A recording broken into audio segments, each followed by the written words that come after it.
So I was just pointing out to somebody, this microphone's really interesting because for some reason it has two settings. One is yoga and the other one is DS1. So no idea why you would have yoga and DS1 on a microphone. Hey, we decided to put this in just because I was here, because I stayed over last night. So I said to Steve, do you want me to do anything on Sunday? And he said, well, how about 30 minutes of Q&A? And so let's do a Q&A, but I always have rules around a Q&A, and I'm going to explain them now. And I'm almost going to promise you that someone will listen to me say these rules, and then they will carry on and break them anyway, because that's always what happens.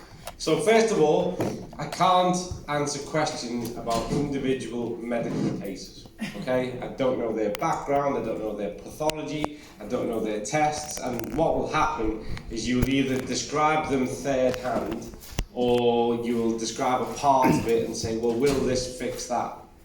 And I just can't delve into that. So anything that is of an individual medical nature is not something that I can answer a question on.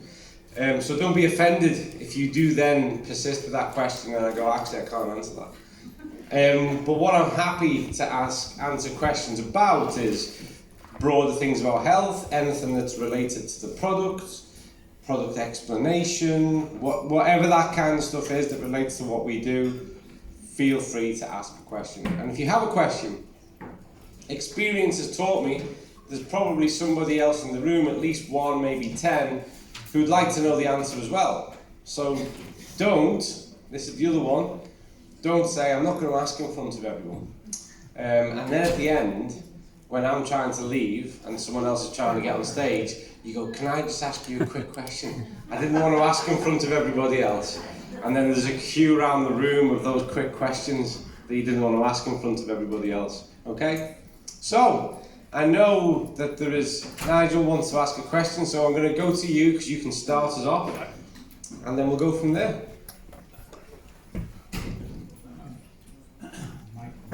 I have a question about the difference between omega-3 index and the 3-6 ratio, because in my sort of perception, they're kind of similar descriptors of the same thing, but you clearly told me they're not. So could you explain what the differences are and why they're both relevant? Yes. Thank you. And I'm glad you asked that. That's why I asked you to ask in front of everyone, because when you kind of work in the area I work in, you do get to the point where you just assume certain things people understand. Like you just make this assumption, and you should never assume. We all know why. But there is a big difference between omega index and the ratio. So the index is the combination, is the total amount of the EPA and the DHA combined, which should be above 8% of the total fat in your body. And remember, your body should have fat. I know everyone's working to lose what we call adiposity, which is the fat in the skin, but fats are essential and it should be above 8%. If I remember rightly, it's EPA 4.4, DHA 4.1. So those combined should be above 8% of the total fats in your body, and it's that value, it's that level that corresponds to risk with regards to the development of a non-communicable disease. So I showed it yesterday, when you're less than 4%, highest risk, 4 to 8%, moderate risk, above 8%, lowest risk. And the reality is that you ideally would like to be somewhere around about 10%. So 9%, 10% is a good place to be. Now, there is a relationship, of course, because they are one and the same thing. It's rare that if you're above 8%, ideally like at least 9%, that you wouldn't be in ratio. That would be really, really rare. Really rare. But the ratio now is a relationship between the arachidonic acid, so the omega-6 and the omega-3. This now is where we're honing in on the relationship of those two and the interaction they have. So this is the AA and the EPA, the pro-inflammatory and the anti-inflammatory, with regards to how they maintain the homeostatic nature of the cell, of the lipid membrane of the cell. So their relationship is how these two different omegas now, work in relationship to manage that cell. So the first one, the index, is purely omega-3, two aspects of omega-3 and the total amount they have. The second one, the ratio, is a relationship between an omega-6 and a 3 and how a pro-inflammatory and an anti-inflammatory agent control and influence the dynamic activity, the homeostatic mechanism of the human cell, which is what we're discussing. Now you could go now downstairs and you could have fresh salmon for breakfast, and for a couple of hours your ratio might be good because it's a homeostatic measure. And so you've consumed that meal, and if we took a test there and then, you could have a good ratio, but your index would still be low because that's more of a residual influence on your overall status as a total amount. And so it's very rare, I've never yet seen it, so someone will prove me wrong. I've never yet seen it where somebody is above 8% and doesn't have a ratio. But it's very possible to take a measure where you seem to have the ratio, but you're not above at the right level. Because one's a homeostatic insight and the other one is more of a systemic insight. So they are two different things.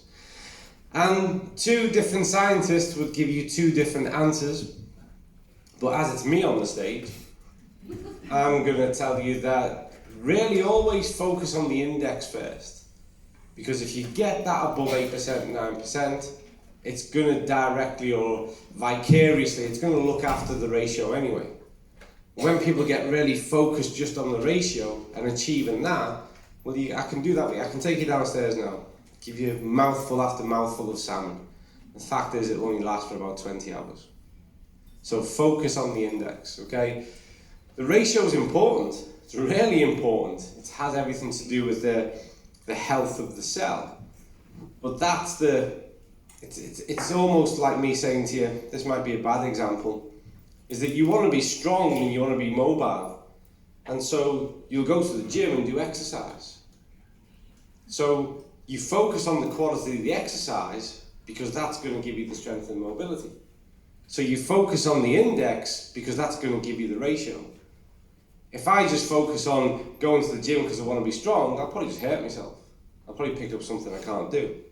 Or I might do what a lot of men do on a Friday, where they'll pump the biceps up, curls for the girls. And it lasts for an hour and they wake up the next day and they've gone from Popeye to olive oil. You see, it's transient. It's transient.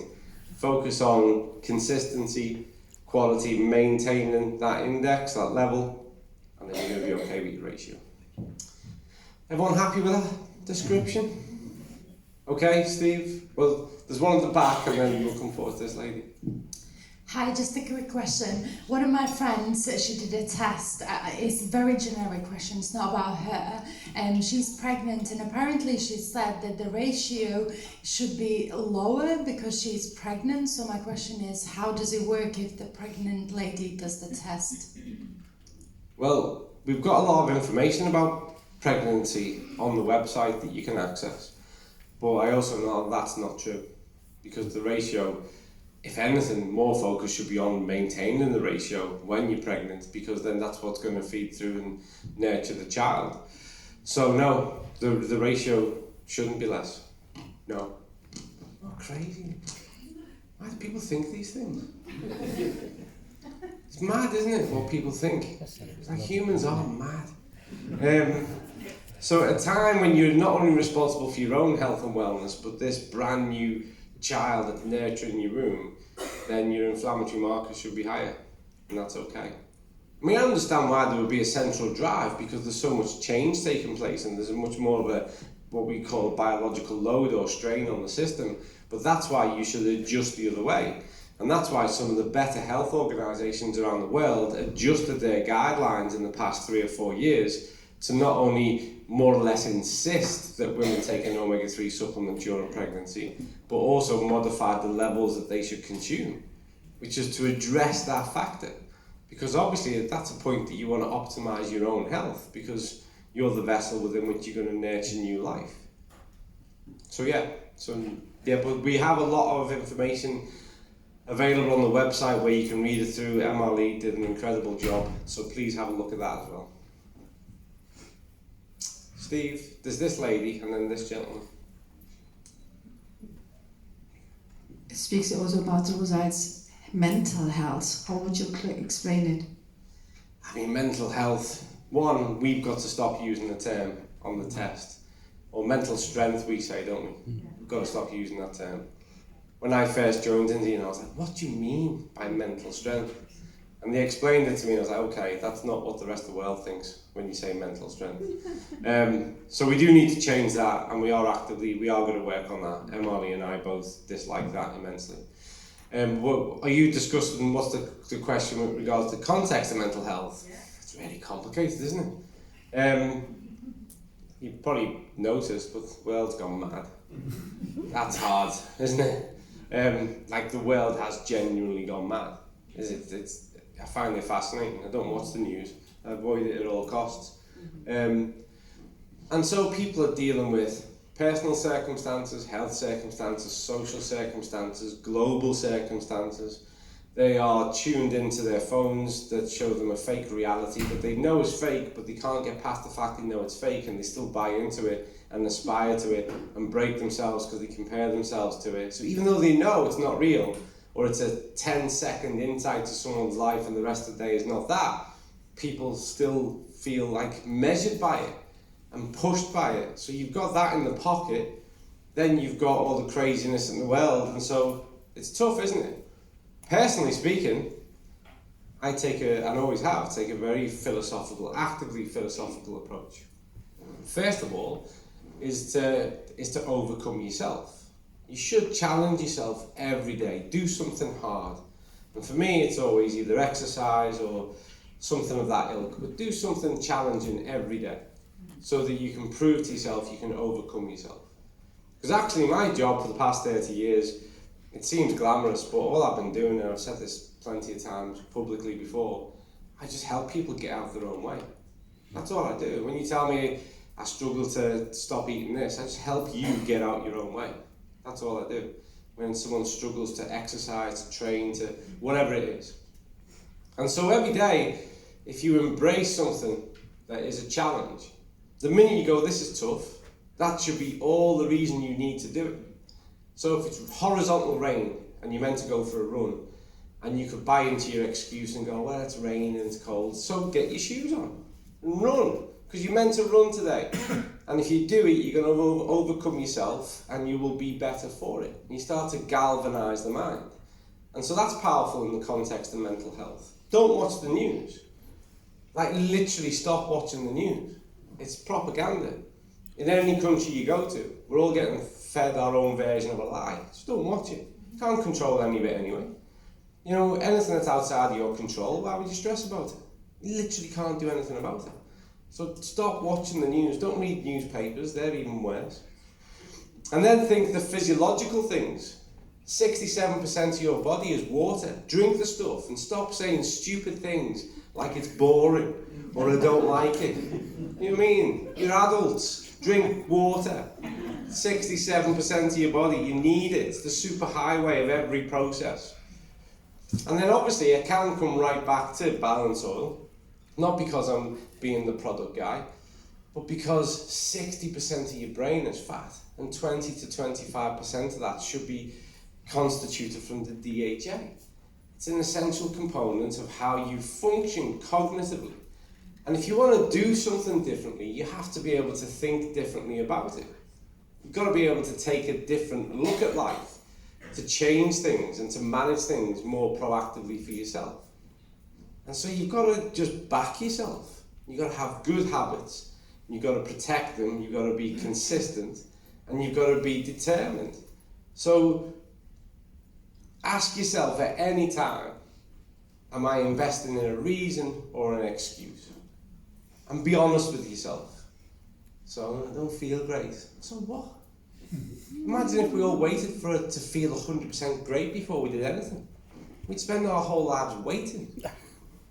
So back yourself. And then I think the problem we have with mental health, and this is the final thing that I'll say, is that we've stigmatized it, It's an invisible condition, and we have this notion of, oh, you know, like we'll say, are you okay? If someone says no, that's not the answer we wanted. You're meant to just go, yeah, I'm all right, yeah. How are you? And when someone says no, then we should go, okay, and reach out and go, okay, talk to me, what's the problem? And I always say to people, it's probably people in this room I've said it to, I probably won't know the answer, but I'm more than happy to just listen. Chew the fat with me. Absolutely, let's just go through it. Because more often than not, experience has taught me this, is you know the answer. You just need a sounding board. You just need someone to listen. Work it through, get it out there. And then it comes down to the simple, and you see on here, I'm a firm stoic, it's how I live my life. More often than not, you know the answer. The answer is simple. It's the right thing to do. You know the right thing to do. You always do. Marco was brilliant yesterday when he was talking about that guy who wants to cheat on his wife. Well, what's the right thing to do? Well, to not cheat on your wife. There you go. The answer answers itself. What's the right thing to do? You know, it's raining and snowing. What's the right thing to do? Well, do some exercise. Well, put your shoes on. Just do the right thing and be a good human. And then your mental health will improve. By the way, I'm not a psychologist. So, forget everything I just said. This gentleman's next. Thanks, Colin. I have 5 general questions from my own. 5? How do you all feel about that? Because we've got 11 minutes. Will I be classified as Peter's green apple? Come on. The mouth, did you mention yesterday about bacteria in the mouth and the use of fluoride? No, I didn't. I don't delve into that. I didn't mention it at all. It's interesting though, because you're referring now to the mouth microbiota. Yeah, that's what I heard you say, yeah. Yeah. So no, I think I did discuss the mouth microbiota in the context of enzyme priming in the gut. And then there's this whole notion around fluoride, which has become quite a topical issue. And I'd imagine by asking that question, you've got a firm point on it. And it's about total amounts, in my understanding. But then the argument against fluoride is that even low amounts become residual amounts if you're brushing your teeth twice a day and you're introducing that to that environment. And we know, I don't think it's controversial to say, is that it does have a negative impact on the oral microbiota. So, yeah, the whole... Dentists are normally really good people. And I mean that in the context of when it comes to health, my experience of dentists has always been they're quite outspoken about clear health agenda. But when it comes to the whole fluoride and toothpaste, they all seem to have got behind it, going, no, it's fine. I'm not convinced they're right. Just on the water, is it 300 ml for whatever scoop size you're taking? I'd say if you have 1 scoop, 300 ml, and if you're taking 2 scoops, I mean, take 1 scoop at a time. With even quarter scoop, would you quarter split it? Yeah, 300 ml. Yeah, because actually the more fluid, the better. Yeah. I'd even put 1 scoop in 500 ml. Right. Yeah. You just said yesterday, cell dysfunction equals physical dysfunction. You made a line there, I just missed. Physical malfunction. Physical malfunction. Yeah, so cellular dysfunction leads to physical malfunction. Wish that was my quote. It's not. But it's a staple of cellular biology. You know, we teach that to undergraduate students and we go through it. It's true. Cellular dysfunction leads to physical malfunction. Fact. And then you absorb what you eat. Is that your quote? Yeah, probably is actually. Okay. I'll have that one. Okay. I'll do a mark. You are what you absorb. I'll do a Marco. I'll write it up. Put my name underneath. Okay. And the last one then is just on epigenetics, which is something that was new to me yesterday. It says it's changes to the inherent cell characteristics. Mm-hmm. So my understanding of that is that the DNA is our instructions for structure and function. The genes express that DNA structurally and functionally, and nutrition allow the genes to express themselves effectively. Yes, and I'm going to give you... I love talking. I love this because this occurred to me when I was doing a talk a while ago, and I really like how I described it. I was impressed with myself. So think of there's an interaction between your genes and your cells. And one of those interactions is the genes are almost like, you may have heard me say this before, enjoy your second rerun. The genes are like a library of information, and they contain all the information on a certain part of how they're intended to function. I mean, I don't know if you ever thought about this, but this is the kind of stuff I think about a lot. Every cell, when you look at it under a microscope, pretty much looks the same until we start to look at the cells in the brain. But if you imagine everything from here down, these cells look identical, and yet cells of the heart know how to function like a heart. The cells of the lungs, the pancreas, they all know their specific role, and they function that way, and it's incredible. And that's because the information for their function is held within the gene, this library. But the cell becomes the reader. So any library, there's an incredible library here in Birmingham, it's useless if no one goes in and reads the books. And so what happens is the epigenetic effect is where you go into the book and you write a better outcome. So you write new chapters and you say, well, no, actually, you need to function this way. And that's what I mean. Food is a powerful epigenetic. Exercise is a powerful epigenetic. But they can be positive or negative epigenetics.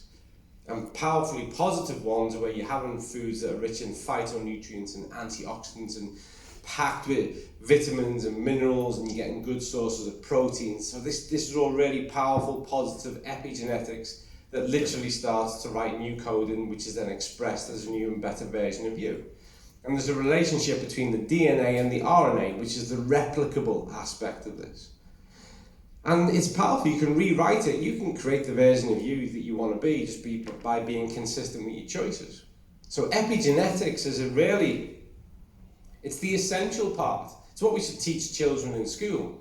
It's not about what you've inherited. We inherit a certain amount of genetic coding from our parents, but now it's down to you. What are those new chapters? What are those new books going to look like? What's the information the cell's going to receive in order for it to function the way you'd prefer it to function? So that's where the epigenetic part comes in. Powerful. Steve, where we go, my man? We've got David Atkin, I remember. Thank you. Go for it, Colin. David. Colin, my wife's been on balanced oil, health protocol now for 4 years. All her results are good on when her tests come through. But she's come to an age where she was invited to the doctors to have a full checkup. So they come back, weight fine, blood pressure fine, heart rate fine, cholesterol fine, but slightly elevated high cholesterol. They suggest that they put her on a statin. How do we, with that kind of information being told to the general people, how do we... So this is a specific individual health case that we're not allowed to ask questions No, about. sorry. No, this is general one, sorry. Got it in there! So it's about that kind of So, information. first prediction right. Second prediction, the queue of people with the quick question and didn't want to ask across the room. Watch this space. I've got a simple answer though, but it might not be the answer you'd like. Okay. The most important thing about your HDL, LDL is the ratio. Yes. And so saying one is high is only half of the situation. I wouldn't jump into taking a statin whatsoever, personally speaking. Because I'm still convinced that with a little bit of tightening up around dietary aspects and exercise, even just physical activity, you can manage all the things that a statin would do. But in this specific context, I would just say, can you please just clarify for me what's the ratio we're talking about? Right. Because I know that it being high is just against the threshold, which is arbitrary. So what I need to know is how does this relate to the ratio? At which point they might go, yeah, forget it, you don't need a statin. Or they might be able to re-look at that, the ratio, and if they do that, they should then be able to better determine whether or not you still need to take a medication. But doctors everywhere now, and I say this without trying to be like, I'm not trying to provoke anyone, but you've got to move on when you're thinking about HDL and LDL. It's no longer about high, it's nonsense, it's about the ratio between those two components. And doctors everywhere need to be looking at those analysis outcomes, looking at the ratio and making decisions based off that. This archaic attitude of it's high. You can have a child who's been born into the world with high, and they're fit and healthy and they're doing everything, and that's just their inherent ratio. And it's going to be no risk to them for their entire life. What you need to track is the ratio between the two. So that's what I'd ask. Thank you. What's a good ratio? You've got to ask between the ratio of those two. So it's better that you look in the context of what the doctor will look at, what you've got, than me saying another threshold to measure against. So you've got to get them. I like someone like There you go. yeah, I wouldn't mind, but I hate that kind of music. Hi, what is xenobiotic dosage for children of different ages? Well, you've got to be careful with children. First of all, I would always encourage that you take the opportunity to try and get them to eat better.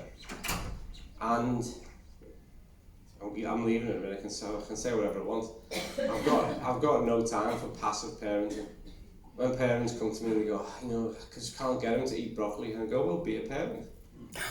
Be a parent. You know what I mean? It's not your job to be the best friend. You might be unpopular at times. If they cry, they're not going to die. You know what I mean? We all want stuff. I'd like a Lamborghini. No one's going to give it to me. You know what I mean? If I refuse to drive my car and stomp and cry, no one's going to go, all right, just give him a bloody Lamborghini. There you go. Are you all right now? So be a parent. Encourage food first. Be a parent. Say, no, you can't have 2 litres of Coke every day because you'll get diabetes. Yes, cry. That's okay. No one ever died of crying. Fine.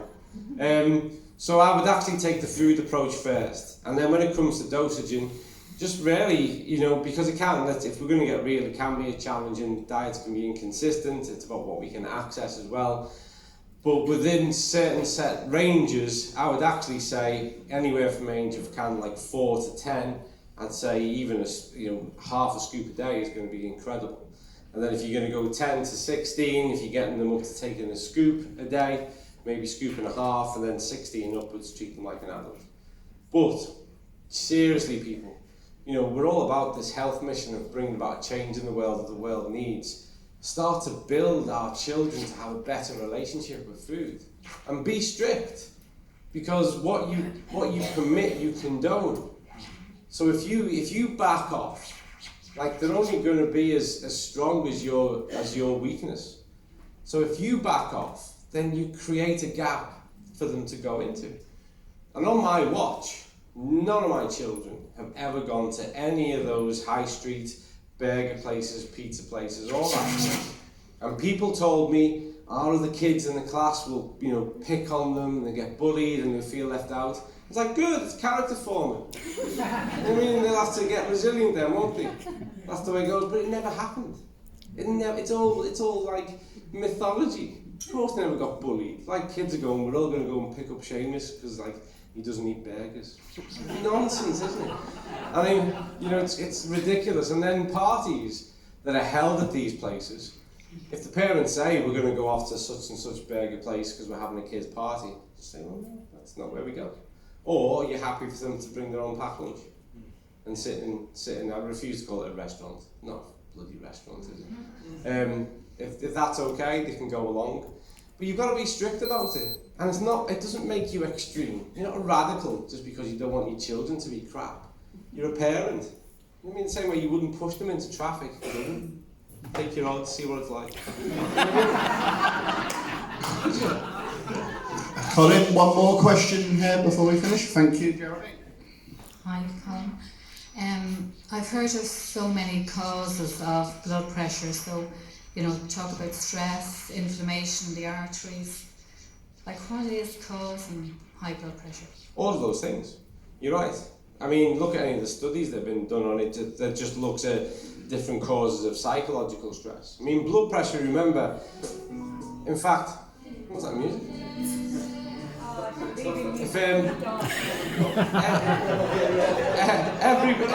Everybody now in the room, listen to this instruction, okay? When I count, I'm going to do a countdown 3, 2, 1. When I get to 1, I want you to stand up, okay? Are you ready? Yep. Everyone in the room, 3, 2, 1. Yep. Okay, when I got to 2, your blood pressure increased. It got you ready for the fact that you were going to stand up and be in a different position. Now we're going to go back. 3, 2, 1. And around about 1, your blood pressure increased again. Just to cope with, I think I've got, has it? Yeah. To cope with the fact that there's been a change in posture. And so blood pressure is a mechanism, it's a really clever mechanism that's a part of our evolutionary development that get you ready for stress. And so psychological factors that influence blood pressure is where you are constantly receiving a stimulus that is psychophysiologically ready in the body for stress. It's a part of the sympathetic nervous system. It's that ready, get blood pressure up, ready to take something on. And look at any of the studies where you either remove all cues of light or you overexpose people to light and noise, and you get this not only increase in blood pressure but prevalent blood pressure. So think about that. And then we have things like salt. We know that salt increases blood pressure. We know that if we actually start to have too much adiposity, if we start to become overweight and obese, then that actually increases blood pressure because there's more of a challenge on the system in order for it to be ready to do those things that it needs to do. So there's psychological stress, there is dietary behaviours, there's sedentary behaviour. So we're spending way too much time as a species not moving enough. We're migratory.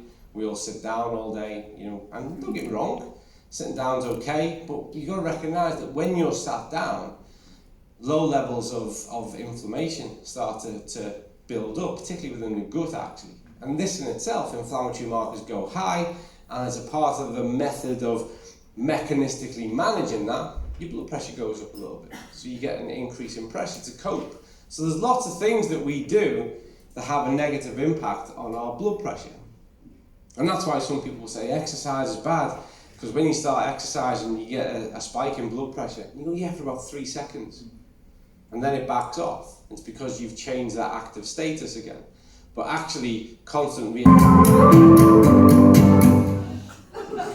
Just feel free to put music on whenever you want. My blood pressure went up there. Yeah. Can we have something a bit heavier? We're in Birmingham. Can we have Black Sabbath, please?